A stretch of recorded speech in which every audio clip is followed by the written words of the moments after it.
محبت رسول کا تقاضا، شوق زیارت۔ صحابہ کرام علیہم رضوان کی مبارک سیرتوں سے معلوم ہوتا ہے کہ سچے عاشق رسول کا دل تمنا زیارت سے مچلتا رہتا ہے، اور اس کے دل میں یہ آرزو ہوتی ہے کہ جاگتے ہوئے یا خواب میں جمال جہاں آرا کے دیدار کی سعادت ملتی رہے۔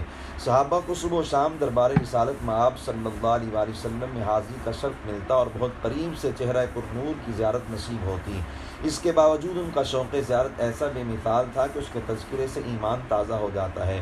حضرت ابو معمر عبداللہ علیہ رحمہ کہتے ہیں، ہم نے سیدنا خباب بن ارت رضی اللہ تعالیٰ عنہ سے پوچھا، کیا رسول اللہ صلی اللہ علیہ وآلہ وسلم نماز ظہر اور عصر میں قرآن حکیم کی تلاوت فرماتے تھے؟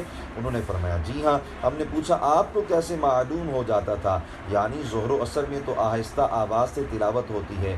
انہوں نے فرمایا باضطراب لحیتہ، سرور عالم صلی اللہ علیہ وآلہ وسلم کی داڑھی مبارک کی حرکت سے، یعنی پتہ چلتا تھا کہ آپ تلاوت فرما رہے ہیں۔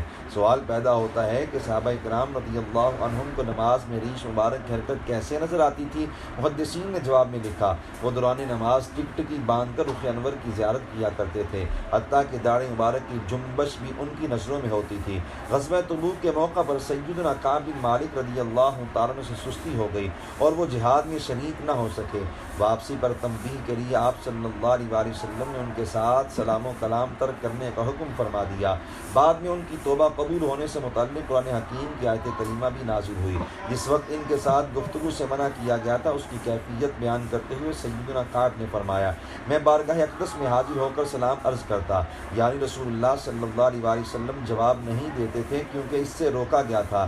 دل میں کہتا، هل حرک شفتیہ برد السلام علی ام لا، سرکار عالم صلی اللہ علیہ وآلہ وسلم نے سلام کا جواب دینے کے لیے ہونٹ مبارک کو جنبش دی ہے یا نہیں؟ پھر میں آپ صلی اللہ علیہ وآلہ وسلم کے قریب نماز پڑھتا، فَأُسَارِقُهُ النَّظَرَ فَإِذَا أَقْبَلْتُ عَلَىٰ صَلَاتِي أَقْبَلَ إِلَيَّ وَإِذَا الْتَفَتْتُ نَحْوَهُ أَعْرَضَ عَنِّي، دوران نماز چھپی نظروں کنکھیوں سے رخ انور کی زیارت کرتا۔ جب میں نماز کی طرف متوجہ ہوتا تو رسول اللہ صلی اللہ علیہ وآلہ وسلم میری طرف نگاہ فرماتے، اور جب میں آپ صلی اللہ علیہ وآلہ وسلم کی طرف متوجہ ہوتا تو رخ انور پھیر لیتے۔ سیدنا کعب رضی اللہ عنہ کو آتے ہوئے بھی زیارت نصیب ہوتی، پھر جاتے ہوئے بھی شرف دیدار پاتے۔ اس کے باوجود جذبہ محبت کا یہ عالم تھا کہ نماز میں بھی نگاہیں جمال یار کی طرف ہی رہتیں۔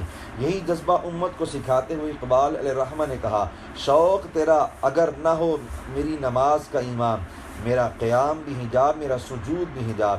دین سے دوری اور اعمال کی کمزوری کے باوجود آج بھی بے شمار ایسے خوش نصیب ہیں جنہیں تنہائی میں جانے عالم صلی اللہ علیہ وآلہ وسلم کی زیارت کا شوق تڑپاتا اور لاتا ہے۔ اس ایمانی جذبے کی خود رحمت عالم صلی اللہ علیہ وآلہ وسلم نے تعریف فرمائی۔ سیدنا ابو ہریرہ رضی اللہ عنہ سے روایت ہے کہ رسول اللہ صلی اللہ علیہ وآلہ وسلم نے ارشاد فرمایا، من اشد امتی لی حب الناس یکونون بعدی، میری امت میں میرے ساتھ شدید ترین محبت کرنے والے وہ لوگ ہیں جو میرے بعد ہوں گے۔ پھر ان کے جذبہ محبت کا تذکرہ کرتے ہوئے فرمایا، یود احدہم لو رانی باہلہ ومالہ، شارحین حدیث نے ان حسین جملوں کے دو مفہوم بیان فرمائے۔ نمبر ایک، وہ تمنا کریں گے کہ کاش انہیں میری زیارت و ملاقات نصیب ہوتی تو وہ اپنا مال اور اہل و عیال سب کچھ مجھ پر قربان کر دیتے۔ نمبر دو، ان کا جذبہ ہوگا کہ اگر دولت اور اہل و عیال سب کچھ قربان کر کے خواب میں یا جاگتے ہوئے دیدار مصطفیٰ صلی اللہ علیہ وآلہ وسلم نصیب ہو جائے تو یہ بہت بڑی سعادت ہے۔ محدثین کرام نے لکھا، یہ سرور عالم صلی اللہ علیہ وآلہ وسلم کا معجزہ ہے کہ آپ نے رب تعالیٰ کے بتانے سے صدیوں بعد پیدا ہونے والے عاشقوں کو بھی جان لیا اور ان کے دلوں کی کیفیت بھی ارشاد فرما دی۔